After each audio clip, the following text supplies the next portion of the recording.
Dry them eyes because the NFL season is less than 100 days away.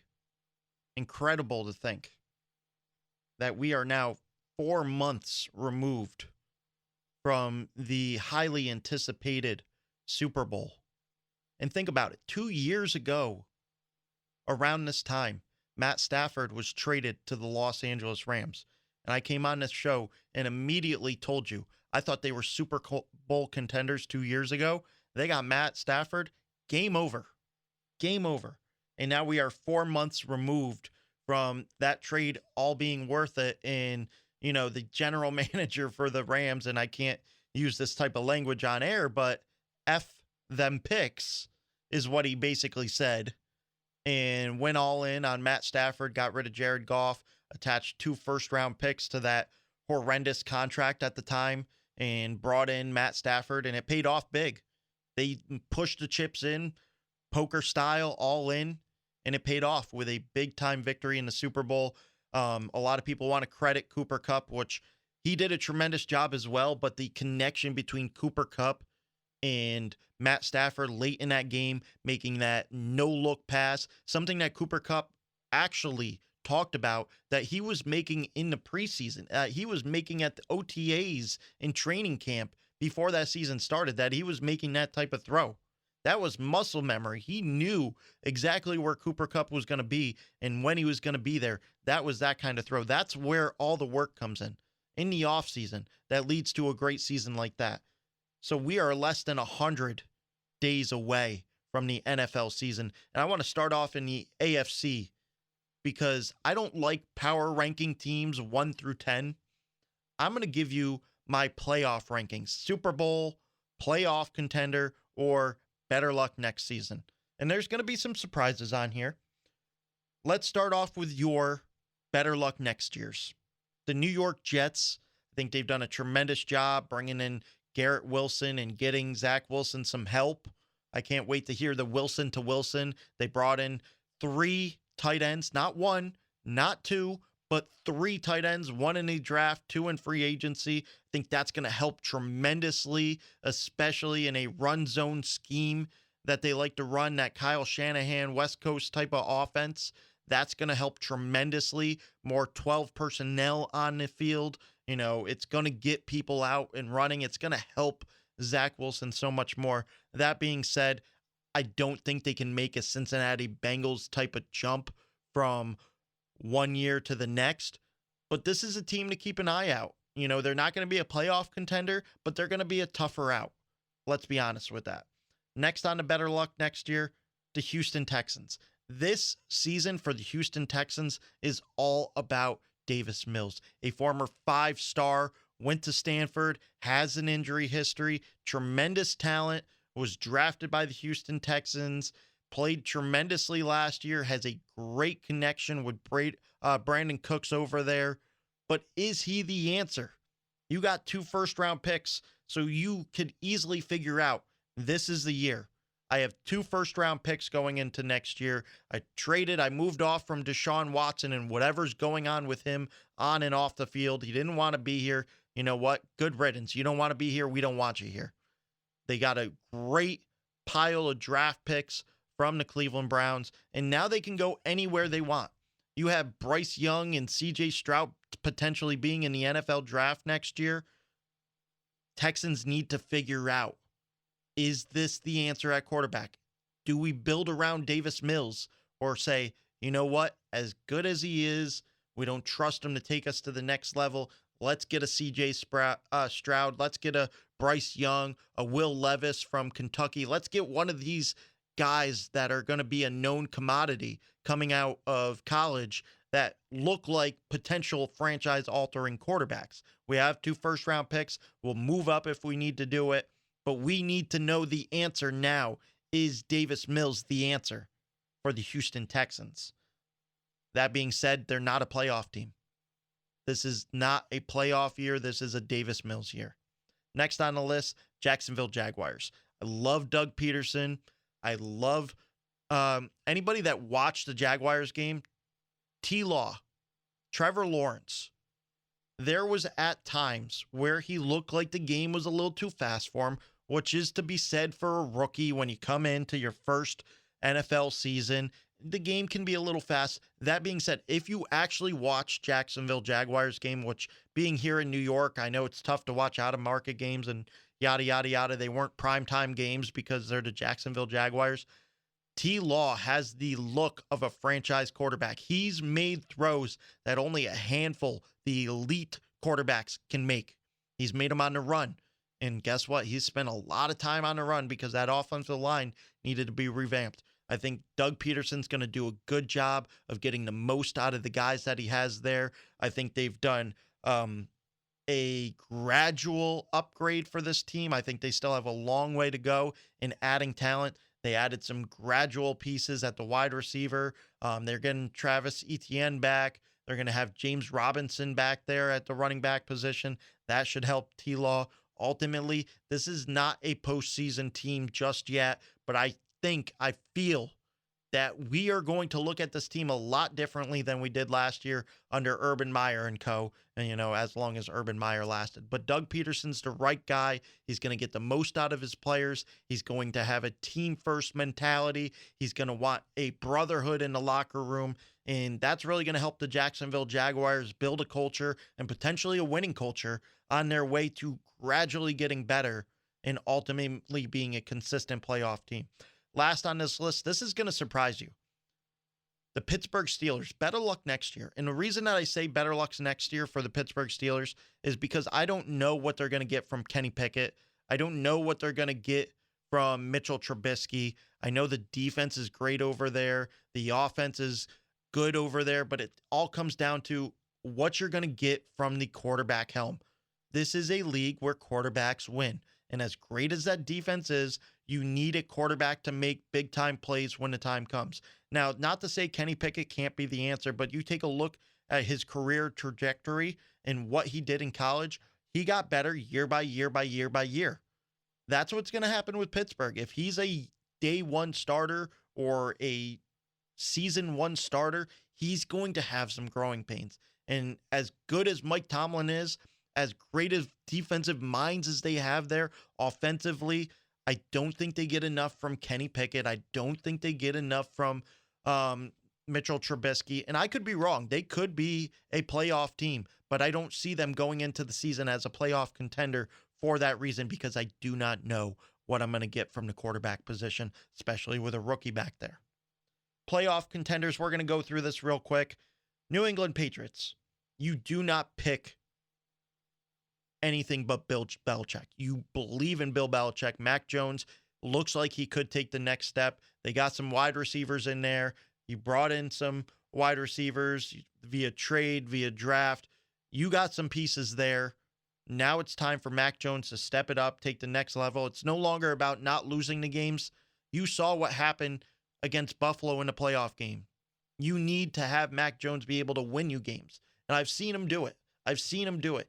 Once he gets that comfortability level, he gets the offense down, he is a guy that can win you games. I've seen him do it at the college level. Now I need to see him do it at the NFL level. And with Bill Belichick there, who can take away your best options when it comes to the offensive side of the ball. You're a pass-heavy team, I'm going to take away your number one receiver. You're a run-heavy team, I'm going to take away your running back. He does a tremendous job game planning week by week by week. And for that reason, always pick the Patriots as a playoff contender. Next on the list, Tua Tagovailoa in the Miami Dolphins. The pieces are set around him. They've revamped the offensive line as well as they could. They got the weapons. He's got the deep threat. He's a lot more healthier. I think one thing that doesn't get talked about enough, he suffered a major hip injury in college. And the further removed you are from that injury, the more fluent your hips are going to get, the less stiff you're going to be. You're going to loosen up. And I've seen it. They posted the videos and you're watching Tyreek Hill having to slow down for a ball. You know what I'm watching? I'm watching his hips move. I'm watching the power behind his legs and him gradually getting more and more strength.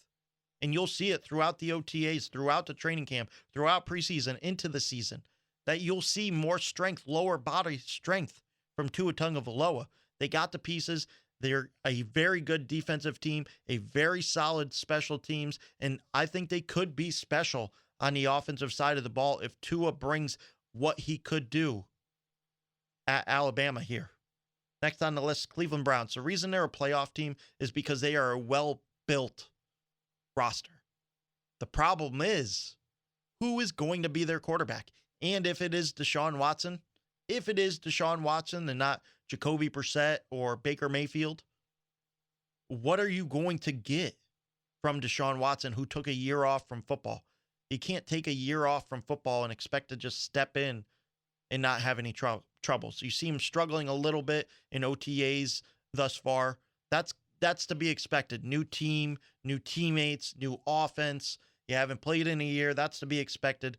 But does he ultimately play this season? And if he does play, what can he bring you this year? Next on the list, Baltimore Ravens. I think they're going to take a little bit of a step back. I know they didn't make the postseason last year, but that's because Lamar Jackson was out for most of the year due to injuries. They're going to take a little bit of a step back. They're going to revamp their offense back to that, not record breaking, but that great offensive outputting they had a handful of years ago where they leaned heavily on the run game. We need to get Lamar back. We need to get the run game going. We need to get the 2 tight ends set. We need to be physical. We need to get out in front. We need to play our game. And defensively, we need to get after their quarterback. I could see them potentially altering into a Super Bowl contender team, but right now, they're a playoff team. Next on the list, Tennessee Titans.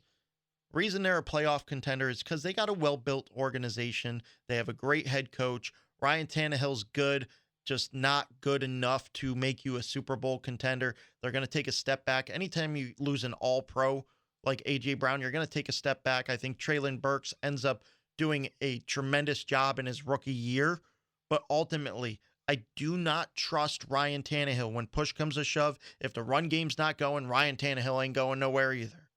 Next on the list, Indianapolis Colts. Matt Ryan, he can't win the big games. We haven't seen him win the big games. We saw what he did in the Super Bowl, whether it's fault of his own, the play calling, the team, or it was just one of those quicksand type of games where no matter what you could do, no matter what you did, you couldn't pull yourself out. Ultimately, the Colts were too inconsistent. They had too many injuries last year. Offensively, defensively, they haven't added enough pieces at the wide receiver position. Defensively, they've been inconsistent. They still have some weaknesses at the defensive back position, even though they brought in a big-time free agent. Ultimately, this comes down to how quickly Matt Ryan can adapt and how well these young wide receivers can grow and how fast they can grow. Because Michael Pittman is a bona fide number 2. I don't know if he can be a bona fide number 1, but he's going to have to. I know he put up 1,000 yards last season, but can he be that number 1 guy? And then Alec Pierce, do not underrate Alec Pierce. He's going to be a tremendous talent at the wide receiver position out of Cincinnati, but how quickly can he develop into a consistent wide receiver at the next level in his very first NFL season? Last on my playoff contenders is the Las Vegas Raiders. Derek Carr has his 300-yard passing games, his 3 touchdown games, but he also has his 3 interception games. He's hit or miss. When it comes to playing big-time games, he could be hit or miss. Jekyll and Hyde, that's exactly how you explain Derek Carr, and for that reason and that reason only, they are a playoff contender. Super Bowl contenders, Buffalo Bills. If it wasn't for a flip of a coin, we could have been seeing a Rams versus the Bills Super Bowl. And that's not a knock on the Bengals. It's just the tremendous season that the Bills had last year. I think they continue to build on it. Their schedule is a little more tougher this season, but they added James Cook. They got a 3-headed monster at the running back position. Somehow they pulled out a rabbit out of a hat and got Jamison Crowder. This is going to be tremendous team offensively. Defensively, they bring in Von Miller. They brought a handful of pass rushers in via the draft the last handful of seasons that are only going to continue to get better. This team has absolutely plugged every single hole that they have on their roster. They just got to go ahead and do it. That's the only thing holding them back, is they just got to get over that slight hump to get into the Super Bowl. Next on the list, Cincinnati Bengals. And for one simple reason, they were a Super Bowl team last year. They lost in the Super Bowl team. Their number 1 weakness, offensive line, completely revamped the offensive line. Joe Burrow has that it factor, that swagger. Doesn't matter. He's going to win games, whether he plays terrible in the first quarter. You can count on him in the fourth quarter. Him and Jamar Chase are going to be absolute ballers yet again this year. And they've revamped the offensive line. You can only go up from there, right? Now, it doesn't mean they're going to make the Super Bowl, but they're a Super Bowl contender. Kansas City Chiefs, they're going to have a rough start to their season, facing 8 teams that could potentially be playoff/Super Bowl contenders in their first 8 games. That's a rough start. This team, offensively, they got to figure out a way to replace Tyreek Hill. They got 2 more weapons that they just added via free agency. Then they bring in a guy in the draft that could have easily been a first-round pick in Sky Moore. They have tremendous talent there on the offensive side of the ball. Not worried about their offense. It's their defense. They added some defensive pieces. How quickly can they become together to be a Super Bowl contender and get that Super Bowl caliber type of defense that you'll need, where you need big time stops? They can get it. Next on the list, Los Angeles Chargers. This is my up and coming team the last handful of years since Justin Herbert has gotten there. Brandon Staley's a no holds bar type of head coach. Justin Herbert's an absolute baller. They fixed a lot of holes on their defensive side of the ball. They got Khalil Mack, J.C. Jackson there, just to name a few. This is the year they take the next step. And then last on my list, Denver Broncos. And the reason I'm putting the Denver Broncos in there is because they have a Super Bowl caliber defense. You needed just enough from your offense. And when you got Jerry Jeudy and KJ Hamler and all these other guys for the Denver Broncos on the offensive side of the ball at the skilled position, you got 2 very good running backs there. You just needed your quarterback to make plays when plays need to be made. And ultimately, that's what you're going to get with Russell Wilson. You need him to cook when it's time to let him cook. I think this is going to be more relevant of what the Legion of Boom, not saying that the Broncos are the Legion of Boom, 2 different styles of defenses, but ultimately you're going to lean heavily on that defense. You're going to get that run game involved, open things up in the passing game. And when you get Russ cooking, there's not many quarterbacks that are better when he's cooking. And this is going to be the best position for him to win. He's going to have his best offensive line, his best offensive weapons, and one of the better defenses that he's had this late in his career.